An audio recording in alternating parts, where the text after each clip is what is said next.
Welcome to the Personal Podcast, the podcast where we get to meet the real personality behind the professional. Andrew Bartlett is in the studio with me today. I'm Charlotte Nichols from Harvey and Hugo, and Andrew is CEO of Rome Group. Andrew, welcome. How did you nearly drown? First of all, thank you for having me. And what a question to sort of dive into this podcast, literally diving into it. How did I nearly drown?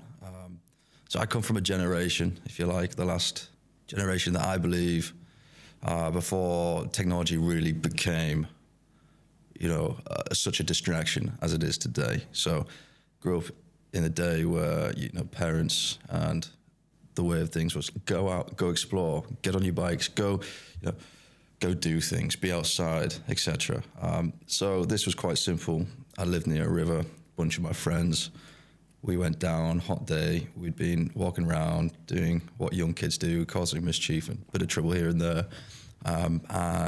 We went into what most people around here might be aware of, Winston River. When you get into that point, there's some pretty decent rapids and things like that. And I was only young at the time, 10, 11, likely. We were just jumping in the river, daring each other, pushing each other, just doing what kids do. And, jumped into this rapid area. To my surprise, I just couldn't get back up above the water thereafter. It was quite something. It was the first time I really feel that I had somewhat of an outer body experience, in the sense of I thought my fate was sealed that day. I was under the water what felt like a very long time. In reality, it was probably just, under 2, maybe under 3 minutes. Still a long time. Still a long time. One thing that I do perhaps give myself, how to word this. At the time, I was also going through scuba diving lessons, something I was really quite interested in.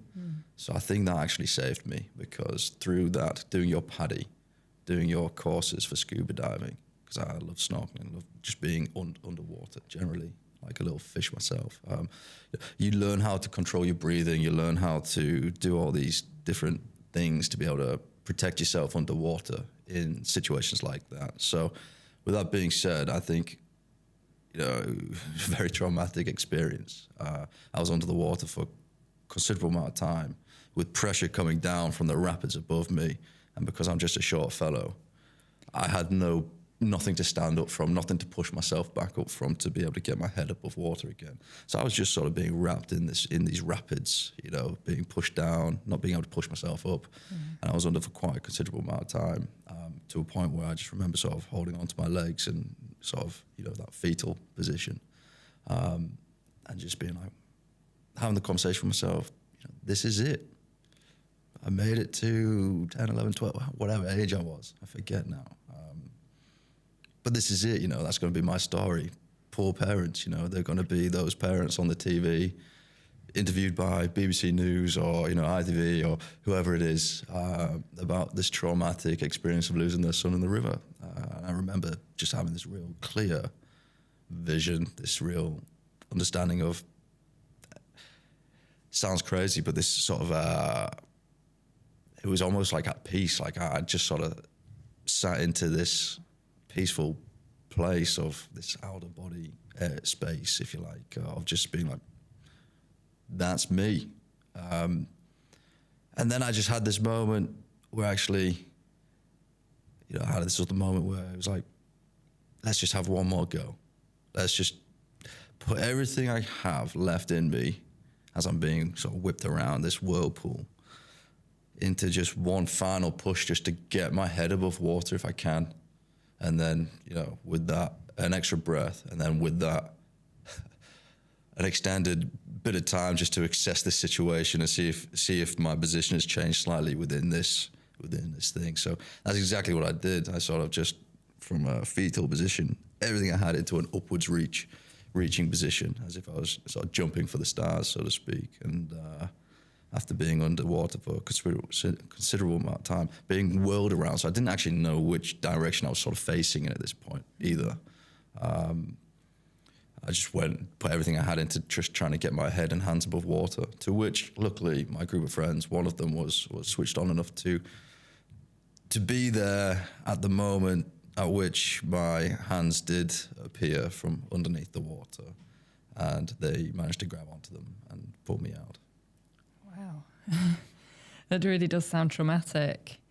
Like I say, it was the first time I ever experienced anything sort of out of body, if you like. And, you know, later in life, as people talk about these situations and out of body experiences and, you know, life beyond death and all these type of things, like I have something to relate to in that understanding.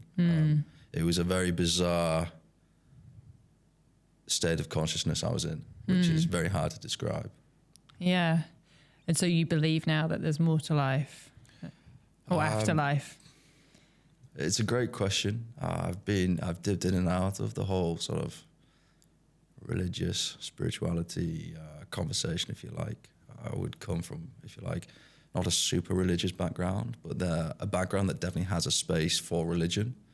Not necessarily in the sense of, you know, an old man sat in the clouds watching our every moves, but more in line with perhaps, you know, like spirituality versus like, and the lessons of religion. So the answer to your question, you know, do I believe in like life after death? I'm optimistic. I like to think that, you know, there is, but who are we to know? And in that situation, the question was, just repeat the question for me, sorry. It was, do you believe in life after death, I think? Yeah, I'm optimistic, I think. Yeah. I'm optimistic, for sure. There was something going on that day that projected things differently to me. Okay. Yeah. And you just think it wasn't your time?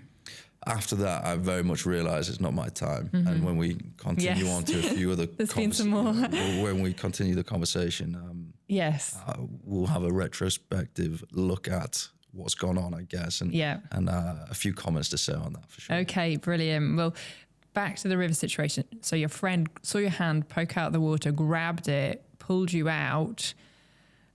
Did you just experience immense relief? A shock, I think, as anything else was. And I guess like relief. I think, actually, no, I think you're probably right. I think it was relief first, then shock afterwards. Yeah. Relief that I was able to get my head above water, be able to take that gulp of air again, the oxygen that we need. And then I think, because it wasn't just my group of friends, it was a hot day, there was quite a few people around. And by the time I came up, everyone within that vicinity recognized that I'd been underwater for a while. Okay. And when I came up, one of the first things I noticed was actually everybody else looking to see if I was going to come up. Right. Goodness. So the first thing I came up, like when I did surface, was just lots of faces looking at my direction. Concerned faces. Yeah, absolutely. Traumatic for your friends as well. Yes. Yeah, definitely. But at the time, I also think that like we were all quite young. So, you know, it's obviously left a huge mark on me as a person and how I've probably navigated life. At them, though, it'd be interesting. You know, it's not a conversation that I've perhaps had with those guys. I'm still friends with all of them. Yeah, it'd be interesting. Great. But it's not, you know, it's something we reflect on, but we sort of reflect positively and like, you know, quickly glaze over it. Or like we all recognize that moment. Even that group of friends at the time were like, you had a close call that day. And that's literally about as far as it goes. Maybe after the podcast, you might talk about it. You might not. Do you go back in rivers today? I actually live right next to where I fell in that day. Oh, so, interesting. I like spending time down the river. For me, it is my sanctuary. Some people go to church. Like say, not that I'm super religious, by the way, because I wouldn't say that I am super religious at all. I have a belief. I'm not quite sure what that belief is in. But yeah, I frame that being next to the river is sort of a therapy, a church-like environment for me to be able to go and just walk my dog. Yes. Listen to the water, the birds and the trees. You know, I find a lot of value down there. I'm the same. You know, nature is like a church, isn't it? Yeah, exactly. For me, that's absolutely, yeah. So you've made peace. Yeah, made peace. Funny enough, I tend to stay away from that little corner Okay, today that I had that instant in. And whenever I'm down there with anybody else, you know, I let them know that that's quite a dangerous spot. But no, I swim in that river every year. I'll take the dog down into, you know, go enjoy ourselves and try not to think too much about it. Okay. Well then, the next brush with death came after you were ran over by a van. Can you tell me more about that? Yeah, so this was a couple of years later. I was 14 when it happened. And it was during the summer holidays of school time at that point in my life. And I've been working for all my life, I guess, from as long as I can remember. I've done some form of work. My background, which we haven't touched base on, is quite heavily rooted, if you like, in equine, with horses and racing them specifically. So at 16, I got my license. I'm going off on a slight tangent here, but I'm just trying to paint a picture, a bit of context. You know, at 16, I got my racing licenses. But to be in a position to get your racing license at 16, I'd already been working in the industry for quite a bit of time. Yes. So my point is, I was at work that day, Right. Near Bishop Auckland, of all places. I was cycling home because I didn't drive, you know, and fitness and all that kind of stuff, weight and everything else. I was just simply cycling home, and I was at a junction where I had to turn off. Had my arm out, indicating, you know, all that kind of stuff. And this was actually before there was any sort of regulation around. If you're cycling on the road, you must wear helmets and all this kind of stuff. So I was pretty bare-boned, if you like. Just a t-shirt, jumper, you know, tracky bottoms on, some t-shirts, just cycling home from work. To which a van ended up absorbing me, if you like, into the passenger seat. I went straight through the windshield. The police and the authorities on site reckoned that it was my riding route, if you like, that saved me that day, because I was indicating right, but I was stood up in the saddle of the bike. Okay. And they reckon if I was actually sat down, I probably would have gone under the van. But because I was stood up with my arm out indicating, that slight difference in position of body was what actually threw me into the windshield of this van, and the driver, a joiner that had been doing some work in Bishop Auckland at the time, also on his way home. Oh my God, so you knew the person who it was? No idea who the person was, no. Okay. But they came up, you would They stop. came up behind me. Behind you, just okay. directly behind me. Right. So they were traveling in the same direction I was. I had my arm out, and you know, I remember, one of the last things I do remember was looking around and thinking, that's quite a fast van. And then I looked, and there was a load of traffic coming down the other way, so I couldn't get out of the way. Yeah. Because I was waiting for all the traffic on the other side, and this van actually absorbed me. I joined the driver in the passenger seat through the windscreen. Wow. He then slammed on the brakes, and there was actually, like I said, quite a bit of traffic coming down the other side of the road. And these are eyewitness reports that I actually, when he slammed on the brakes, the driver slammed on the brakes. I actually ended up shooting back out the windscreen, over the traffic that was coming down the other side of the road. I landed in a hedge, like in a ditch in a hedge. The other side? On the other side of the road. So they reckon I'd sort of flown about 50 yards. It was quite impressive too. I don't do things by half. No. So that same day, the whole road was shut down. There's big police, inquiries, ambulances. I was in and out of consciousness. One of the very few things I remember about that day is that it was actually my dad was working sort of on that same road, funny enough, doing what he does. And word had got to him in the office. I was literally just up the road from his office. Word got out, so he started running up the road, and I just have this very vague memory of coming back into consciousness and just seeing my dad running up the road. And I said, "Oh crap, this is bad. My dad's running."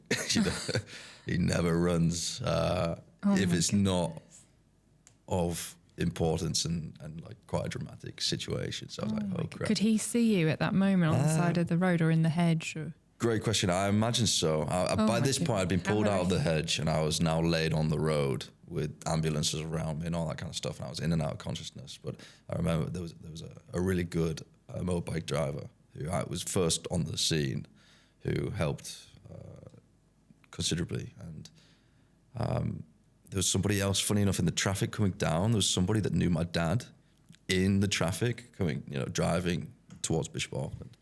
So he didn't know it was me, but he called my dad just to say, like, outside your offices, there's been quite an accident. It's not one of your boys, is it? And he was like, no, I don't think so. Oh, God. Let me check. And, well, it was me. So he ended up running up the road. How did he know it was you? Who, sorry? Your dad at that point? Or he just was literally running to check it wasn't you? I think, great question. It's not something I've maybe sort just of had figured that out. feeling, Yeah, perhaps. But saying that, I think he probably went out into the office area, realised that I wasn't there. You'd gone, I hadn't called in. I wasn't there. So it could quite possibly be me. Yeah. To which I think he sprang into action. Oh, and absolutely. I think any realised it parent would, Yeah. I'd be sprinting down the road. God, it's harrowing from both your point of view and as a parent's point of view.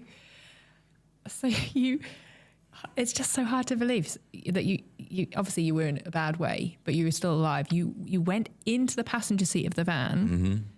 And then because he was so slow reacting to you, by the time he slammed the brakes on, that's when obviously you didn't quickly put your seatbelt on when you got put in. You then threw back out right across the road. You were lucky you didn't go into you're lucky you didn't go into the oncoming traffic. Yeah.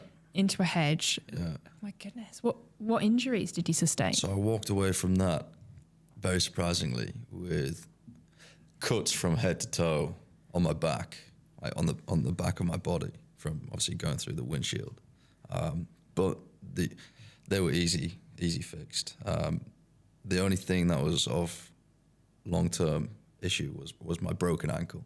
So I broke my right ankle on that one. More than broke it, I guess it was sort of pointing the wrong direction. It needed whole manipulating and all that kind of stuff put back in. Yeah. And that was a good 4 or 5 months of my life later. Right. But still, it seems like still to get away quite lightly from all that. Oh, very much so. So now I've, I almost drowned. And when I say almost drowned, like, I emphasize that it really was, I was moments away. Yeah, yeah. Mm-hmm. And then to have that, and then there's a few other instances later on, which just do make me wonder, gave me that attitude of like, it's not my time, I'm here, I've got purpose, I'm clearly here for a reason. What is that reason? Spent a lot of time trying to figure out what that reason is. What makes me me, my values that drive me, etc. Really digesting me as a character, who I am, what kind of values do I have and hold, and how do I want to project them, and what do I want to achieve in life, and how do I want to share those values and those beliefs and things like that, as to where we are today. But yeah, it definitely gave me a spiritual awakening, I guess, through injury, that actually, maybe I am here for a bit more of a purpose. Yeah, it must be. And so what is that purpose, do you believe? To share values, I think. My mission to help. I believe I'm here to I'm a believer that we're all here for a reason. And we're going to dive onto, in this chat, I guess, about other areas of different people. There's still more injuries to come. There's more injuries to come. There's life experiences. But what I'm trying to say, I'm a believer that we're all here for a reason, and we all have a mission. And that mission is quite simply, you're here to try and leave the world a better place than the way you entered it. Whether that world is just your little bubble, with your friends and family, whether that bubble or that world is your town, your city, your region, or whether that bubble is, depends how ambitious you are and the visions and the opportunities that you like to dive into, and how you navigate and narrate your own life. But I believe we're here to try and progress mankind, humans, our world, if you like, whether that be a small world that you just, that you live in, or the whole rounded world, leave it a better place than the way you sort of entered it. And I think that you've delivered and done your bit. Yeah, I agree. That's part of one of my values as well as the company's core values. You almost leave it better than you found it, sort of thing. Personal isn't just about business. It's about the human stories behind them. We address all aspects of health, from cancer, gastric bands and meningitis to mental health and the menopause. Nothing is off limits on this show. But as these stories often highlight, you can't take your health for granted. I know I don't, and that's why I trust WPA to protect my health. WPA isn't like any other health insurer. It's not for profit and offers award-winning, tailored health insurance solutions to individuals, families, and businesses of all sizes. Among UK health insurers, it consistently tops consumer surveys and Trustpilot ratings, while its members can manage their membership from pre-authorising claims to accessing remote GP services, all on the WPA Health app. Crucially, they help ensure the access to the very best treatment at a time and place that is convenient to you. I speak with Martin Nichols, one of the 90-plus dedicated WPA healthcare partners across Britain, who provides advice and ongoing support during your journey with WPA. Contact Martin anytime on 07870 513 653 to discuss your requirements. Martin Nichols, appointed representative of WPA Healthcare Practice plc, authorised and regulated by the Financial Conduct Authority. The healthcare practice is a wholly owned subsidiary of Western Provident Association Limited, WPA. Okay, so let's get into your jockey career now. And we're already on that theme of injuries. Tell me about all the different injuries you've had throughout that career. So I broke my left leg, kneecap. That was one of the earlier ones. Broke my nose a few times from horses headbutting me.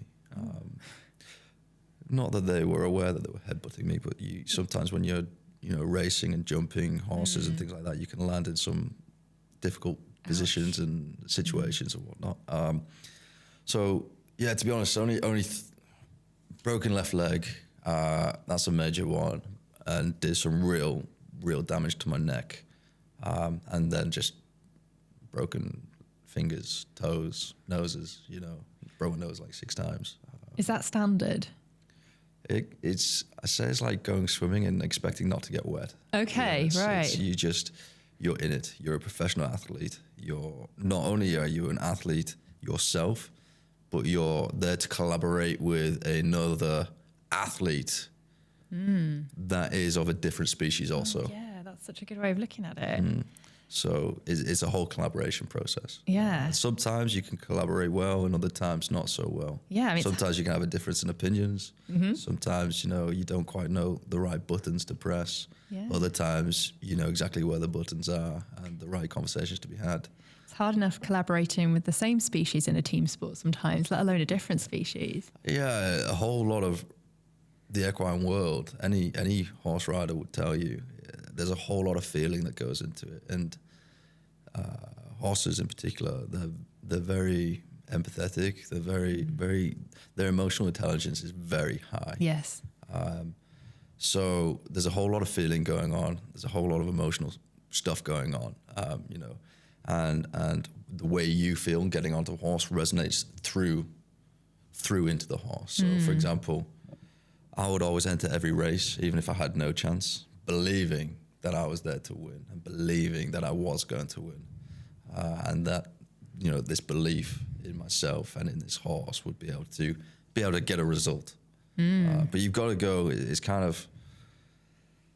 a strange one, because even when you kind of know you've got no chance, you've got to go into it thinking, I've got every chance, because anything can happen when you step onto that race course, whether it's, I was a jump jockey, so a lot of our races were a lot longer. We're talking 2.5, 3 miles long. So you can be out there for quite a while. Flat racing, from 5 furlongs upwards to sort of 2 miles.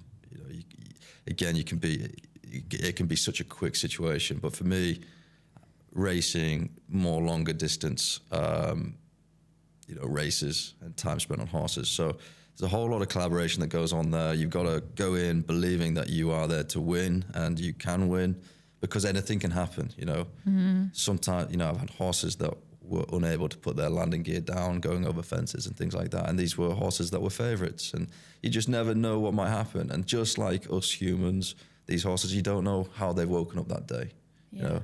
they might have a virus, they might have a cold, they might, they have things that they need to deal with also, as well as you do. So there's a whole lot of collaboration going on there, filling in the gaps and just trying to in some instances, I sat on some horses for the first time at the races. So you've got, from the moment you jump on them in the box, so there's, before you go out onto the track, you've got, from the moment you get on them to the point of which you start the race, that's how long you've got to be able to have a very quick conversation with your partner that day to say, are we game on? Are we going to give this, are we synchronizing? Can we collaborate today? How does that dialogue go? How does that dialogue go? It's a great question. Again, so much of it done by feeling. Yeah. When you're on top of a racehorse that is good, it's like driving a car and recognizing that there's a series engine in this. It just revs different. It sounds different. It feels different. It's, Is it communicated internally, almost soul to soul, or do you speak it out loud? There's a bit of both. Yeah. I think a lot of it is like soul to soul, if you like internal feeling. But also, it's funny, because you'd ride some professional, like real top-rated racehorses would sometimes go sour. And in this, you're watching them at the races and, they're just not there with you. And sometimes when you look at the jockey and everything's just a little bit too tight. It's a little bit too perfect. Right. And then you might throw an amateur jockey on and they're flapping around a little bit. And then all of a sudden there's a bit of life in this machine, this horse that you're collaborating with. And you just wonder what's going on. Why are they suddenly picking up because there's an amateur flapping a little bit compared to a well-seasoned, I call them pilots, jockey that's there just so perfectly sat and just waiting for the moment. So again, horses for courses. That's something that I take into my business life as well. Yeah. And again, just that communication, that collaboration on the day. And also you got to recognize that a lot of it's done at home too. So even if I was sat on a horse for the first time at the races, I would be on the phone to the trainer, the lads and girls in the yard saying, how does this? How is he? How is she? Mm-hmm. What shall I expect today? You've seen you've seen who I'm up against, running against. You followed their careers, that type of thing. You've read the racing post that day. Like, you're trying to get information. It's a big collaboration, and then you take your knowledge into the seat, and then ultimately you've got to fire this machine, this horse up to be able to be running on all cylinders. And it's a partnership. You got to collaborate. Give and take. You got and like say, you just got to try and figure it out as quickly as you can. What would you say to people who say, "Oh, it's just about how good the horse is, nothing to do with the jockey"? There's truth to that. One thing I do say about a lot of people that maybe don't understand the racing world is that any racehorse that gets to the track is there because it has a love for racing. Okay. Those racehorses that don't get to the track, that don't have a love for racing, quite often don't get to a track, and they're rehomed and repurposed and sold off. So you're already at a point of interest just getting to the track. This horse has shown you a bit of a taste of what it can do, and it clearly enjoys what it's doing. And all horses in the racing world are treated like royalty. There's nothing quite like it. The race horses get treated better than a lot of the jockeys and a lot of the people that are looking after them. Right. Okay. Yeah. But the jockey does make a difference, though, doesn't it? Massively, But 100%. It's all synchronization. When you watch a race, a jockey that's better, or shall I say, more in sync with the horse that they're riding, tends to do better. And when you say in sync, you've got to recognize that the horse's legs are going forward, you're hands are sort of there's emotion, there's emotion, and the tighter and better in sync that you can get your riding motion in sync with the horse's motion, it opens up ground. And there's lots of detail as well, like over jumps and whatnot. Sometimes you can have a horse that can perhaps chip a short stride in just before a fence, which can take time because you're having to recover, you're having to save yourself. You might have a horse that just finds this jump slightly awkward, so it has more of what I call like a box jump, where it kind of goes up, over, and down. And again, you lose momentum. So there's a lot of, like a pilot flying a plane, there's a lot of buttons, or an F1 driver racing, there's a lot of buttons, there's a lot going on around you. There's the tempo that you're going at, the speed, there's the people around you, the bends coming up, the jumps in front of you. And again, I just talk about being synchronized with the horse. The more time that you can save and the easier you can make your horse's life going through that, around that, in that race. So for example, getting your stride perfect going into a big fence allows you to glide rather than box, rather than to you waste no time if you can get that stride perfectly. So again, you are calculating with your horse, you're synchronizing, you're collaborating to say, right, I want you to lift, I want you to take off now in front of this jump. And that, if you trust me to take off now, we're going to glide, we're going to fly, and we're not going to lose any momentum. We're going to jump this nicely, and then that puts us on a better stride on the other side to be able to keep going, keep this momentum, keep going. And then obviously there's you're on the inside versus you're on the outside. Perhaps you box in the middle. We didn't touch base on it, but I broke my neck. I was leading a race. there was about 12 horses in this race. On every course, there is a jump or a fence called the open ditch, which has a big ditch in front of it. I was leading the pack round at this point. We had a circuit and a half to go. I thought, this horse is on fire today. I thought, we're in for a chance. We've got, a circuit and a bit left. I'll just keep myself here. Don't let anything pass me. Lovely job. Anyway, we approached this open ditch, and these two horses just crept up next to me, one either side. And they, again, this is getting into jockeys' roles and responsibilities. These two jockeys didn't do me any favors that day, the day I broke my neck, because they didn't keep their horses straight. They didn't ride them with purpose to keep. When you see a horse jumping over a fence, sometimes they twist, sometimes they jump to the right, sometimes they jump to the left.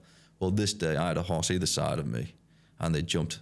The one on my right side jumped left, the one on my left side jumped right, sandwiched me in the middle, and quite literally didn't give my horse, who was on fire that day, the opportunity to put its landing gear out, its legs. And we both came down that day. Horse was absolutely fine, luckily, but because I wasn't expecting it, this horse was on fire. I was actually, our heads were in front.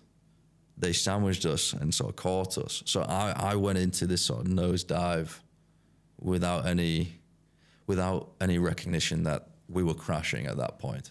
It felt so good up until we were squeezed. Ouch. Yeah. And then I was like a rocket into the ground, and my horse managed to sort of roll away. And then next thing you know, you've got 12 or so other horses coming over you, and you're just tucked up trying to avoid any further damage. And I always say this, the first thing that I would always do once all the horses had clear you is just jump to your feet. Because the first thing that goes through your mind is, do my legs still work? Okay. Which is quite another thought process in itself. Can that not cause damage though if you've broken your neck and you're jumping? Well, that's what I'm saying. Yeah. So I knew I was in pain, but my whole concern was, can I move? Right. Okay. My legs, I don't care about this. I just need to do my legs work, because I think, ask any jockey, it's probably one of the biggest things it's probably the biggest concern, if not one of the biggest concerns for any jockey getting into any race on any horse, is when they have a crash. What I'm trying to say is, you get on these horses knowing that worst case scenario is that you might not walk away from these situations that you put yourself in. Yeah. It's the only profession that has an ambulance following you at every step. Right. You're going around the circuit, you're on the race course.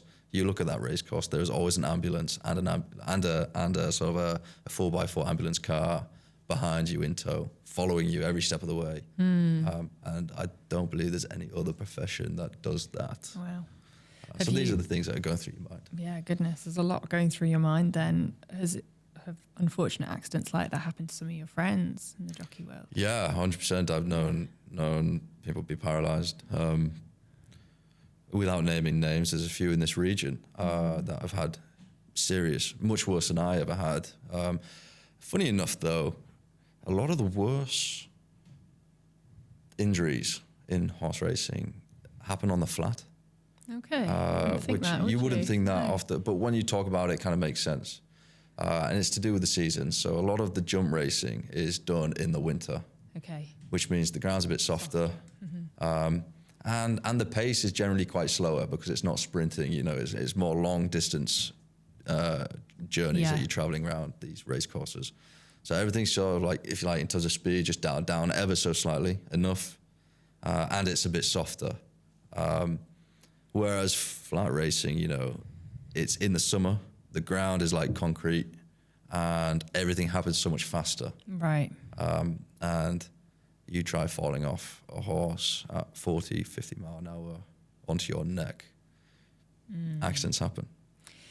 Oh goodness, it's harrowing. But you still loved it. Yeah, it gives you, there's something to it that is unlike anything else, I guess. When you're, as you describe it, gliding or in the flow, when you're both in sync and you're going 50 miles an hour, does it feel it's incredible? Exactly that. I think, any professional sports person will tell you when they're in that flow state, whether you be boxing, whether you be driving, whether you're playing tennis, whatever it might be. But, when you're in that zone, you're in that flow state. Yeah. It's, you end up chasing it. Yeah, it's where your mind works best. It's, I actually draw lines of synergy a lot between horse racing and F1, albeit, there's so much, the speed and everything's so different, but actually so much of the same thought processes are happening, and, there's so many variables and so many buttons to press and all these different things that need calculating and like say horse racing, try going up to a 5-foot hedge, basically, at 40 odd mile an hour, and just calculating when do I need to take off? How can I help my horse? How can we collaborate better, etc. Asking yourself these questions. Versus an F1 driver that's perhaps like thinking very similar things, but how do I take this bend? Do I go inside? Do I go outside? Can I loop round on the other side? I think in racing across the board, whatever you're racing, there's a lot of synergies. Absolutely, yeah. I suppose a massive difference, and I know a lot of it still is on field, but particularly in Formula One, and there's so much technology now, there's so many visual scoreboards that if you can't see it, your team can see it behind the scenes, whereas in horse racing, you're literally just feeling your way. You're on your own. Yeah, you're on your own, and you say you're on your own, but you have a partner in crime, I guess. You're with your horse. It's you two against whoever else is in that field, and the best races are when the best horse, best rider win. And you can see that clear as day. So you were pretty good. What was your proudest moment?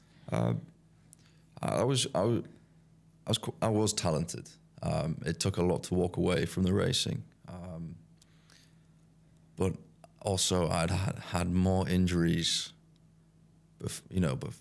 before my career took off than most jockeys actually have by the time they finish their careers. And also it's very short term. The question is, what was one of my most proudest moments? And I need to paint a bit of colour to this picture for you, because I got asked to ride this horse that had been pulled up the last 4 or 5 outings racing. And the owner and trainer, they just bought it in. They thought, great, we've got a bargain on it. He's got this horse. Clearly, it's lost the love for what it's doing, but, we're going to try and find this love again for this horse and go try and change its routine slightly, try and bring life back into this horse that's fallen out of love with racing. And we did exactly that. My first time I rode it, though, I did have to pull it up. But I was just getting to know it, I guess. But then we went away. We had a strategical talk, more collaboration with myself, the people on the yard caring for the horse, the owner, the trainer. And like I say, this horse had now been pulled up 5, maybe 6 times. And our mission was, let's just reignite this engine, this spark that this horse has, because it's clearly quite talented. It's had some good races in its time, and we could do some good with this. And very controversially, because when you're in horse racing, on racing yards, that horses have a routine. They live in stables, they go out, they do their routine like a professional athlete. They train, and you don't want to overtrain them before a race, and you don't want to undertrain them before a race. So there's a lot of sort of maths and strategy going into this. And we just thought, do you know what? Let's turn this horse out.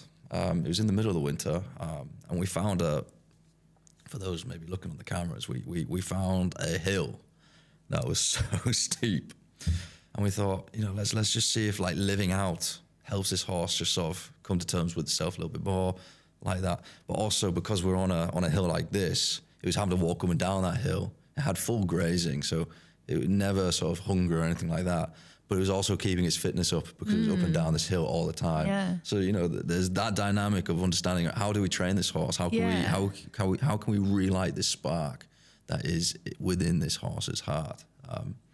So we put it out for about 3 weeks on this hill, and meanwhile we're also training it like normal race horses. Okay. We're on the gallops, the racing gallops, training it, every day as well. But we just thought, let's flip the script. Let's try and find something that lights the spark back in this horse. And so being out on this hill for about 3 weeks, getting fed all the grass in the world, walking up and down, should have seen its back by the time we went and entered the next race. It just transformed. Yeah. This horse was just so toned up. It looked happy again. And I remember it was about 5 days before the next race, and I managed to get 40 miles an hour out of it on the gallop, which is fast for a heavy, long distance runner. Okay. Right. Mm-hmm. So this was a 2.5 to 3 mile horse. Is the distance it would run over. So they're quite chunkier looking horses, but he just toned up so beautifully.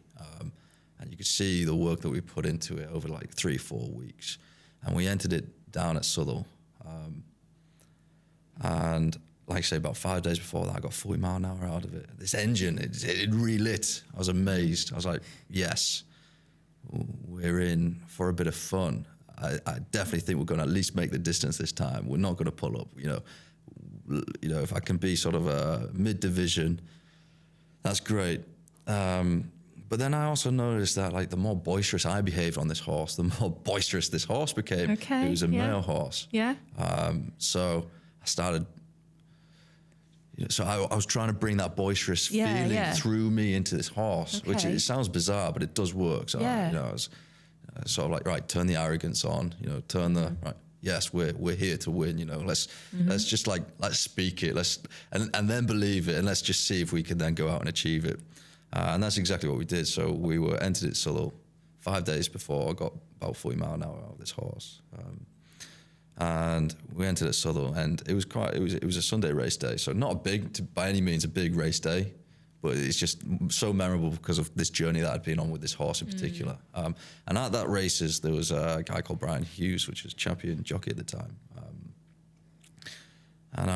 Again, these changing rooms that we go into, they're very boisterous, if you like. I'll use that word again. So the general vibe is like, every like I said to you earlier, every jockey believes they're the best. It's just about giving me the time, giving me the right engine underneath me, and I'll prove to you that I'm the best. But every jockey thinks they're the best. Right. So you're in an environment, and you're in the changing rooms where everybody thinks they're the best. And Brian Hughes at the time, who was champion jockey at the time, also came over to me. He was like, "I seen your horse. I actually rode it years ago, and this is what you're going to do on it." I said, "Whoa, hang on a second. I'm not here for you to tell me what to do with this horse, just because you're sort of champion jockey at the time." I said, "I'll see you out there." And you have this phrase called, "I'm going to jump off in front." So I'm going to lead the pack. I'm going to jump out. I'm going to make the run in. I'm going to start. And my goal, very simply that day, was I'm going to make it. This boisterous sort of attitude, me on horse. I'm going to make it, and my strategy is simple. Just don't let anyone pass me to the best of my ability. So again, I was in the change rooms before the race, and I got the champion jockey trying to tell me how to ride this horse, where I need to put it in. And basically they get very territorial too. It's like, do not get in my way, or I will make you pay when we get back in these changing rooms. Really? And you do see fights. Yeah, there's fights and things. And you close me off, you put me into the fence. You know, it's a boisterous environment full of egos. Yeah, egos be a great word. So again, I'm now, before the race, in the back of my mind, I'm like, I had 40 miles an hour on this horse. This spark, it's lit inside of me again. I'm going to just tell them all to go away. I'm going to jump out in front, whether they like it or not. Because I was one of the younger ones in this field at the time. So they all try and put it'd be like, for those that maybe like watching their boxing or their fighting, their MMA or something like that, the mind games start before you get on the track. Absolutely. Yeah. So we're playing these mind games with each other. And I just said, no, you're not telling me what to do. I'm going to make it. You're going to be behind me, and I'll see you at the finish line, is what I basically said to him. And we got to the front, we got to the starting point. A couple of the lads there were trying to get me in behind. I just very quickly maneuvered myself to get in front at the point. I was like, right, we're off. And anyway, we strategy played down to a T. I just simply jumped off over the first, over the second. You're counting down the jumps, right? Right, I've got 10 jumps left, 9 jumps left, 8 jumps left. I'm still in front, right? Winner. Looking behind, where are they? Right, keep going. And we made it happen. This horse had been pulled up 5-6 times beforehand. Ended up 25 to 1 odds on it. It was actually 100. Started off at 101 that day. Ended up being down to 25 to 1, and we beat the champion jockey by no more than a length of a horse, half a length of a horse, if you like. It was really tight between the two of us, and I just remember looking at him as I finished and just thought, yeah, you'll listen to me from now on, and again, I went into the changing rooms after that, and again, I was a young lad at the time. I was like 17, 18, and you're welcomed with the applause from all the other jockeys that thought I had no chance at all that day. Come out on top, a bit of prize money helps, and all that kind of stuff. It's like, that was a good day in the office. Yeah. That was a real good day in the office. Not only a good day, but I've had a good couple of weeks in the office. This horse that was pulled up, like say prior, many times beforehand. Somehow we managed to transform this whole picture that we had from a losing picture into a winning picture. Must have felt incredible. And then I can be much quicker on this next one, but there's another one where I rode this horse. It was a mare, and there's this saying in equine, like bigger the ears, bigger the heart. And this horse had quite big ears, and she had a big heart for sure. I love this little horse. She was a tiny little thing too. And the thing with this horse is that it just had one pace. It couldn't go faster and it wouldn't go slower. It just traveled at a consistent pace throughout.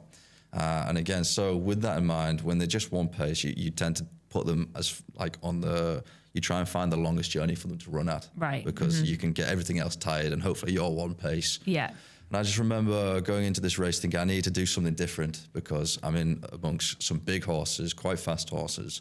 And I don't want to be last. That's against the grain. I can't be last. I've got to put up a good fight here. I've got to go out to win.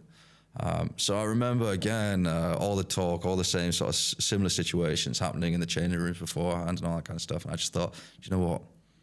I've got one pace. I'm going to start. Usually when you're racing and you're watching a race, if it's a 3-mile race, you might only see them start racing properly from like half a mile to go. Oh, I see. Yeah. Right? So it's all strategic. It might even be from, like 2-3 furlongs out, that they actually start racing and everything there is just sort of traveling and getting into the right position to be able to press go. Yeah. Whereas I thought, I can't be with all those horses when they press go. I've got to be as far in front of those horses as I can because if they press go, I'll just get left behind. Yeah. Whereas if they press go and I'm in front of them, then they might just get up to me as we cross the line. Yes. And it was a 3-mile race. I started racing from the moment we set off. And I remember people behind me racing, like, what are you doing? Where are you going? You know, because you have a bit of chatter. Oh, yeah. Andy, what are you doing? You know, my horse wasn't the best jumper, so it was quite a dangerous, quite a situation to be in and try and go for. But I just thought, if I just start racing from the moment we leave the start, and I just try and get as far in front of all these people that I'll be trying to be real strategical about how they're going to play this, and then, you know, wait for that moment to press the button to go. Yeah. I thought, if I can be far enough ahead of them before they press go, then I might just have a chance to cross the finish line amongst them, was the idea. Anyway, I started racing. I got literally a circuit, literally near enough. Was about to, like, I was coming up behind them. And I thought, Jesus. And then as the race got on, they're starting to catch up. And I was coming down the final sort of 2-3 furlongs, and I'm racing this horse like my life depends on it. And it was literally a photo finish. Oh my goodness. It was our nose just finished in front. Wow. So there was this one little pony horse, one pace, big heart, loved what she did though. And we just had to collaborate. We had to put a strategy in place to make our situation work for us. Yeah. And we did it in a way that confused everyone at the beginning. Yeah. You know? So yeah, a lot of it's mind games, isn't it? Even in such a physical sport. Exactly. No, I love it. I love hearing stories like that.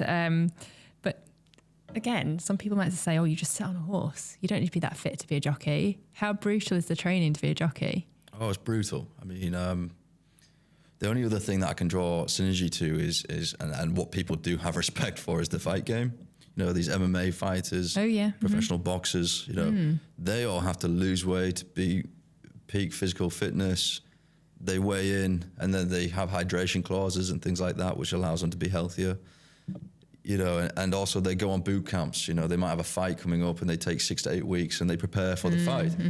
That's not the case as a jockey. You know, you're racing every weekend. It's a lifestyle. You haven't got a boot camp to go into to prepare yourself. Every day is preparation. Every day you're thinking about your weight. You're thinking, you know, the horses that you're riding at the moment, the races coming up. You know, there's so much to think about. The calorie burn, like the calorie count, the intake, the consumption versus the, you know, how many calories am I burning? How many miles am I putting in?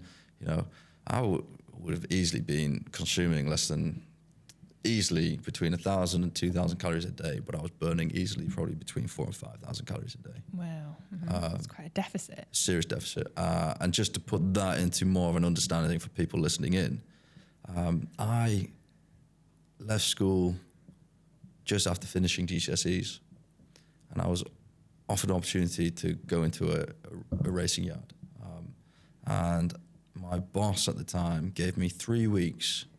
I came from a rugby and like real sort of sporty school, if you like. So from going in the gym most days to also try and like play rugby and whatnot and football and whatever, to then having 3 weeks to get down from just shy of 12 stone down to 9 stone 1. So that was a journey in itself. I had to drop 3 stone in 3 weeks with nothing but mindset. You know, I had no dietitians tell me how to do it.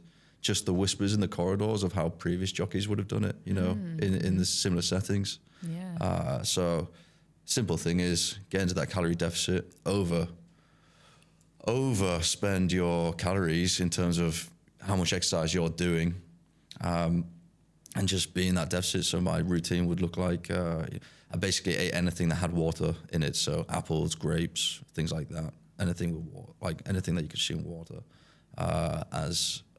But saying that, I would again fast, if you like. I would have 1 meal a day. If I was really struggling, I might have like an apple at 10 a.m. or something like that. Bearing in mind, I've been in the yard since 6 a.m. anyway. So, you know, you're going from like 6 a.m. till 6 p.m. with nothing. An apple. An apple, best case. Wow.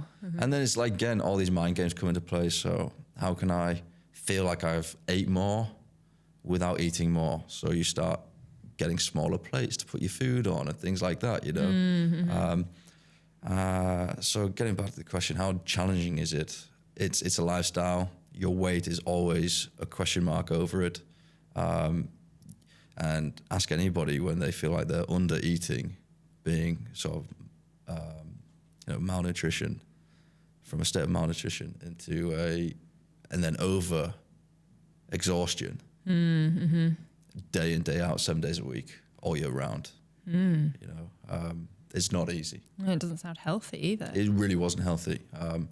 It explains why a lot of jockeys are small, because they stint their growth with with the diet and everything else.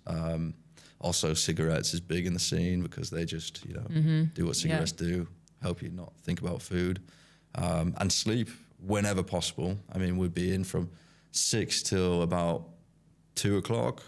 If I wasn't racing in the afternoon, keeping my mind entertained, I'd usually pass out, just sleep anyway. Then you back up at sort of 4 to go back into the yards to sort more horses out, talk more strategy, talk collaboration, what's happening this week, what's tomorrow, etc. So it's full on, it's flat out. There's no rehydration clauses, there's no boot camps that you just mentally prepare yourself over 8 weeks, for the big day. It's 7 days a week, every week, all year round, until you eventually pack in. And just think about it, the Ozempic trend and all the other weight loss jabs. Do you think jockeys are using things like that to help? No? No, don't need to, I don't think. No, Again, they're so disciplined, they don't need to. I have no evidence on that. Maybe they do, maybe they don't. I highly think it would be highly unlikely, though, because, the mental strength in jockeys is phenomenal. Yeah, it's evident. And obviously a lot of that must transfer to your life now, I know even swimming, which is a very disciplined sport, but I didn't have to constantly worry about my calories.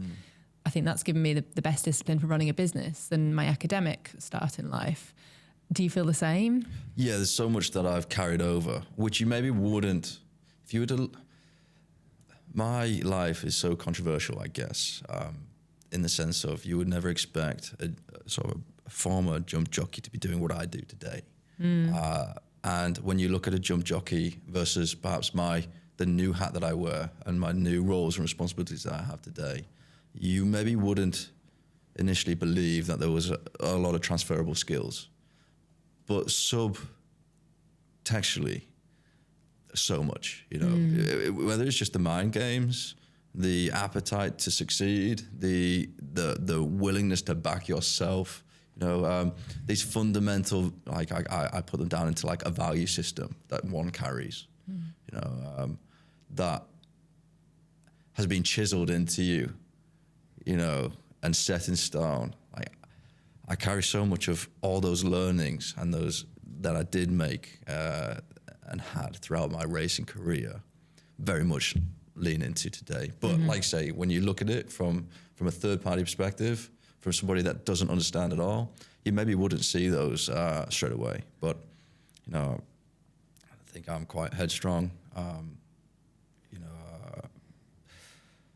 I'm very mission focused, and whatever that mission is, whether it's racing horses and winning or building a business and winning, there's a lot that I've carried over. Yeah, absolutely.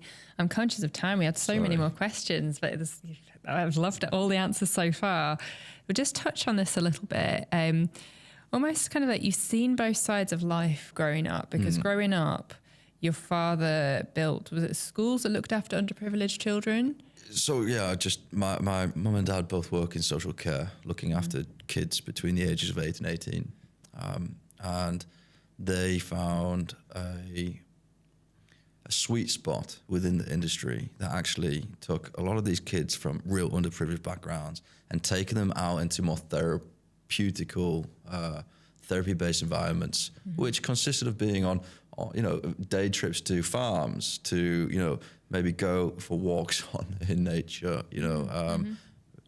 teaching them how to ride horses, things like that. Yeah. So they worked in social care with kids from the age of 8 to 18, but they found a sweet spot in this rehabilitation of these children that have zero experience, damaged to some extent, and again, that varies in terms of damage and the journeys that they've been through up to the point that they sort of would have met my parents and whatnot. But I've grown up, if you like, in an environment of 25 plus kids all my life, which my parents are helping, if you like, turn their lives around, Yeah. to be more positive, productive, and to give them the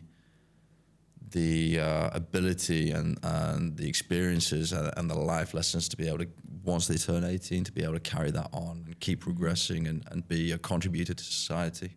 And you grew up in that world, and then all of a sudden you're immersed in the horse racing world. How different are they? Oh, it's massively different. So again, this is a part of my life that I like to reference, because growing up with this extended understanding of such vulnerability that some kids have from as young as 8 and younger to the point of 18, and seeing how underprivileged communities, that are serving these kids have to be able to provide such,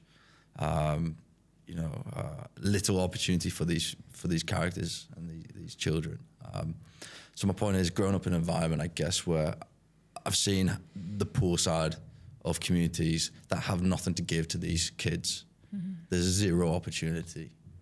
There's zero education because of the environment that they found themselves in, versus going racing, where I'm surrounded by very wealthy business owners, mm-hmm. Business professionals, and as a professional jockey, you're whether you're just on the yard or actually being a licensed pilot, racing them, it's a well-paid industry. It's a professional industry. So again, I've gone from seeing an environment of zero opportunity, zero education, zero help and support, to now I'm racing for people who have successful businesses, mm-hmm. who successful all in their own rights, different backgrounds, again, different, they've come, their business journeys and things have been different, but ultimately they're in a position of privilege.